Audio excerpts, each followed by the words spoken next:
Nigeria had a fighter jet that could go to Benin to defend whatever government they have there in the name of democracy. Nigeria have the fighter jet, we have the resources, we have the manpower to do that. I want to believe you already know where I'm heading, right? You already do. Imagine a man with a full log, a complete log in his eyes, trying to help somebody else remove sand from theirs. What is the connection between Nigeria and Benin? Apart from the fact that we are neighboring countries. We have the British colonies, they are Francophones. We even have communication problems. They speak French. We speak English. So what is Nigeria's interest in Benin? To know that you have these resources against a place where it's not needed, and we have insecurity. We have Boko Haram.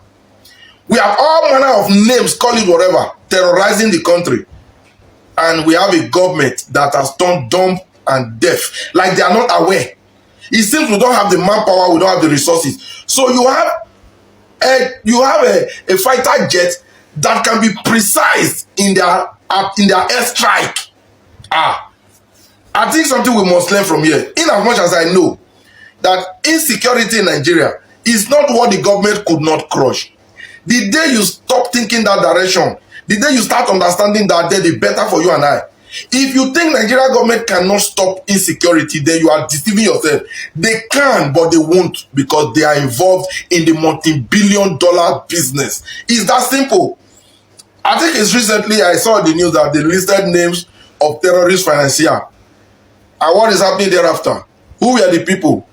Opposition, people belonging to the opposition, or people that are not yet in the APC. You cannot tell me that a country knows who is supporting insecurity in their country. A government knows and they are doing nothing about it. The message is only clear. Not them. That's it. Nigeria have these resources to go to Benin and be doing what does not concern us. And we cannot deploy these resources, this energy, to tackle Boko Haram. I know somebody is still going to come to my comment section and say, I hate Tinubu. Now be una fault, you know better for now. Honestly, you know better for now. And they have the guts to bring this to the news, knowing that people will ask questions. You have full timber, a complete log in your eyes, and you want to remove sand from the eyes of another man. Please, I don't know, please. So Nigeria government get fighter jets to deploy go Benin Republic when they hear military coup for year. And bandits take over all our forests for Nigeria. So intelligence about military coup for Benin Republic, they more important compared to the one where they already happen inside Nigeria. And I know that some people go talk, say they won't go gather intelligence because Benin Republic now our neighboring country, and that they don't want any security threat from there. We get territorial integrity. The plotters, they say they succeed. The presidency for Benin Republic say na foiled coup. Finally in the evening we call you say true na foiled coup. In fact the plotters them don't base the civilian government don't regain power for the place. But guess what? Now Nigerian government now go give them the support. Yes, so now let me give you the analogy just now.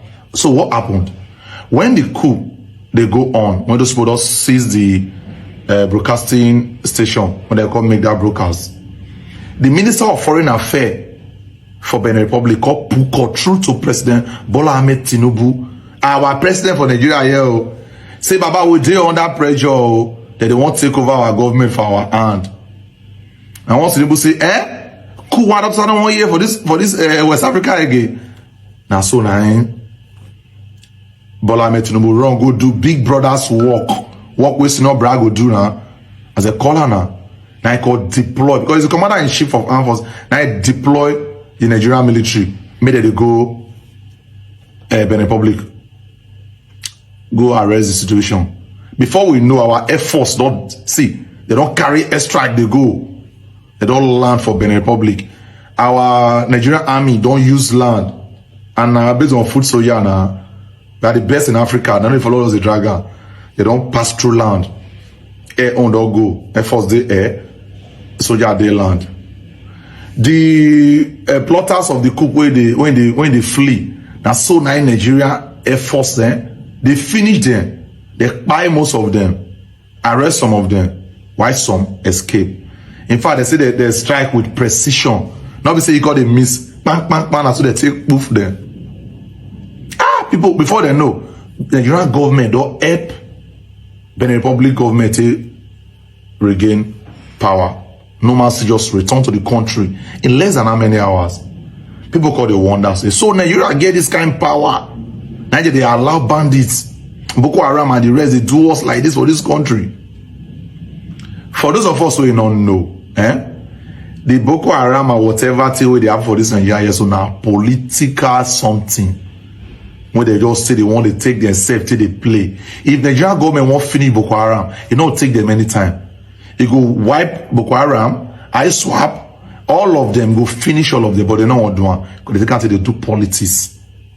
Now me and your life, they take the set kite. But God not let us see also, maybe they buy themselves for their side and that. Now the innocent people they buy for inside, now they pay me. If not, if I was buy Fulani, it not really too concern me. A parable, not be say I don't like them or I just tell you a parable. Now it be. We get all those kind power, all those kind of things for a year. They buy people up and down. The government sit down. But distress call come now from far. Our government leave everything that they do. They go fight the fight till win. And this is not the first time. If you know the history where you go no say, as far as they say COAS is concerned, Nigeria they go they help everybody. Nobody they call help us. True.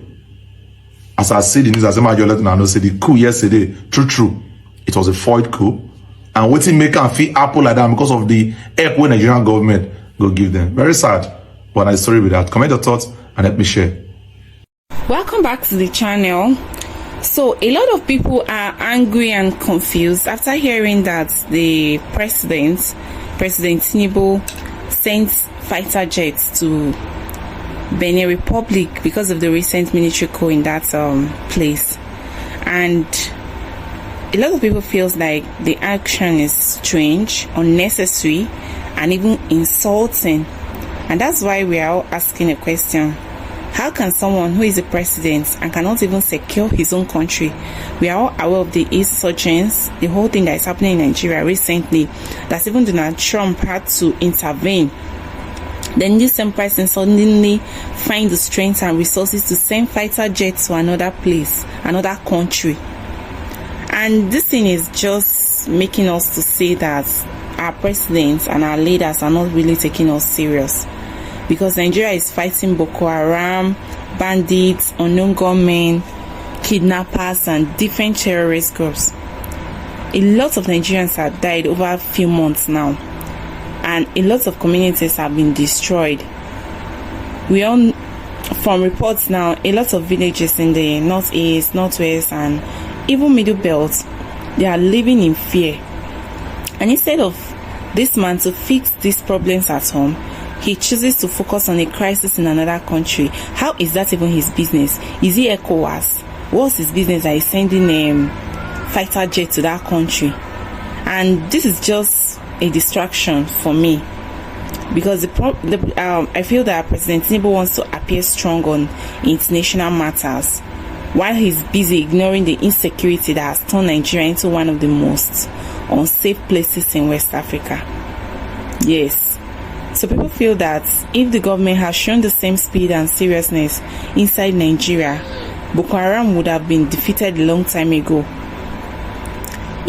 Instead of all these terrorists operating freely, kidnapping citizens in broad daylight, and collect millions in ransom. But when a coup happens in Benin Republic, he suddenly has power and knows that we have fighter jets, fuel and money to support another nation. So I feel like this move by President Tinubu exposes the government's misplaced priorities. Nigeria's economy is struggling. Food prices are high. Naira is weak. He's even saying that January he start collecting tax. There will be tax reform. A lot of citizens are suffering already. And with all these problems, why is the president focusing on the political situation of another country instead of dealing with the crisis Nigerians face every day? From the videos I've played earlier, it's obvious that a lot of people believe that the government is more interested in protecting foreign interests than protecting its own people. Now, why is it that Nigeria has not even solved its own problem of military discipline and corruption? Many Nigerians, they keep complaining about poor policing, weak intelligence, and a lack of proper equipment for soldiers fighting terrorists within Nigeria. A lot of soldiers even come online now to speak about it. So that makes us wonder if the government suddenly has resources to support international military operations, when Nigerian soldiers inside the country often lack basic tools and protection. This decision also makes Nigerians question whether their leaders truly value them.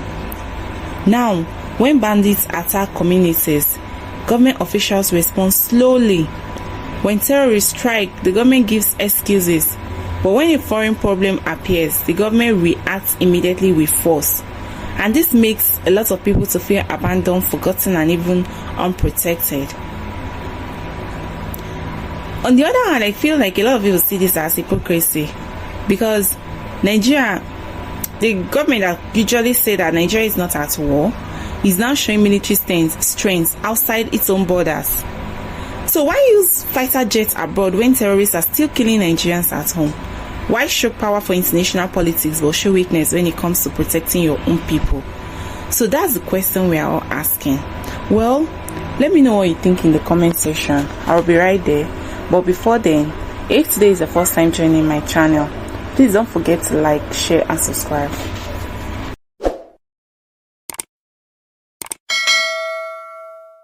Breaking news out of West Africa from the country of Benin, where a military coup is underway.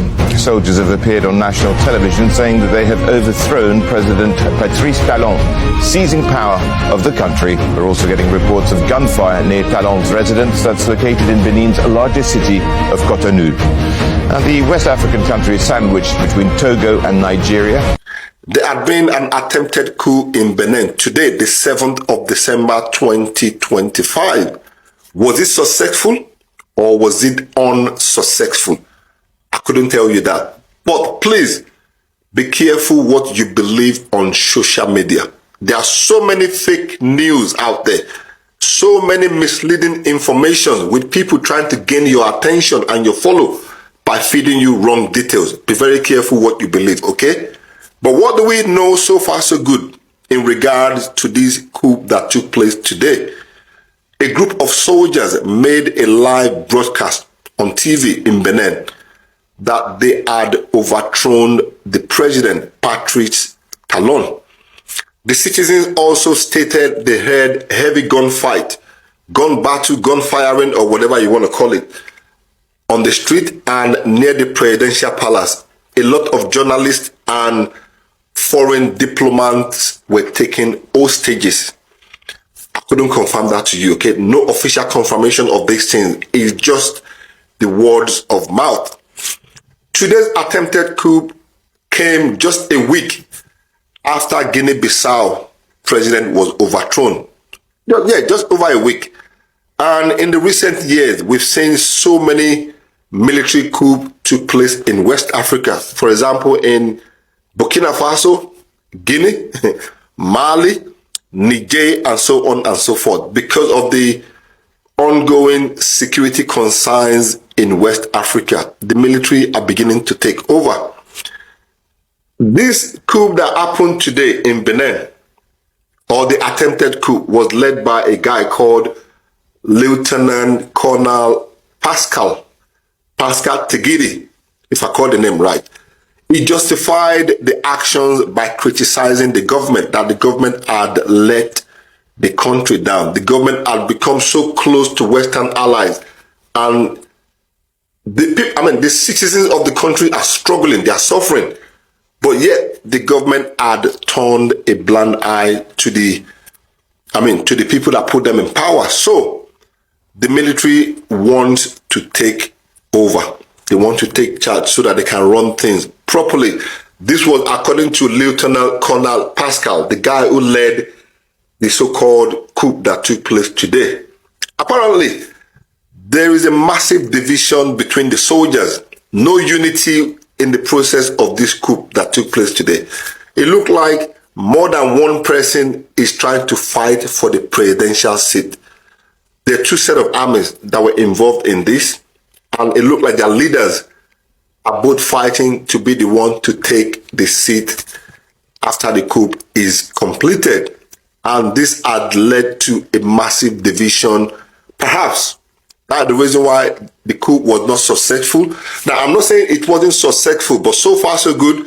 They are claiming the president is in a safe place and the government is still in charge.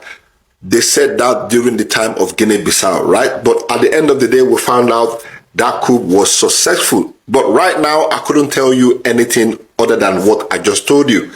But there is a division between the army. One set of the army are fighting to remove the president, and the other set that they call the loyalists apparently fought off the other side to stabilize the situation and prevented the coup from happening. These are the words that have been put out by the government, okay? There's no official confirmation. Like I said, this is an unfolding situation. Let's wait and see. Later, we will know the truth. The presidential advisor claimed the president is currently in a safe location, but nobody had seen him. No television or radio, televised address had been made by the president. As at the time I was making this video, exactly 3 p.m. today, the 7th of December 2025, the whereabouts of the president is not known. Again, maybe it is just for security protocol, but it was exactly the same thing that happened in Guinea-Bissau the other day, where they said the president is safe. Nothing happened. The government is still in place. And then later we found out that the coup actually was successful. But right now, I couldn't tell you otherwise. There are rumors floating that some French diplomats and journalists were taken hostages by the military. A few hours later, the French government claimed no French diplomat or journalists were taken hostages. They are all in the French embassy in Cotonou, in Benin. Now, both the French, the British, and a few other countries have warned their citizens to stay indoors. Don't come out for any reason. Stay in your houses, keep your door closed, and whatever happens, don't come out. The situation in Benin right now seemed to be really tense and really serious. I'll continue to keep my ears down, and if I find out any more information than I just gave you, I will come here and update you. But please, be very careful what you believe. There are so many fake news, fake information being published. I've seen some and I'm shocked, like, wow, these guys, But unfortunately, that is the age we are in. People do anything to gain followers, to gain views, and to make money. But it is what it is. I'm here. So if you want to find out the real deal, you know what to do. Click that follow button and make sure you stay tuned, okay? I will continue to update you as things develop. Have a great day and God bless. Oh, by the way, what do you know? Just in case by the time you're watching this video, there's been a change in situation or circumstance, please let us discuss it in the comment section. And remember what I always say, if you have nothing good to say, please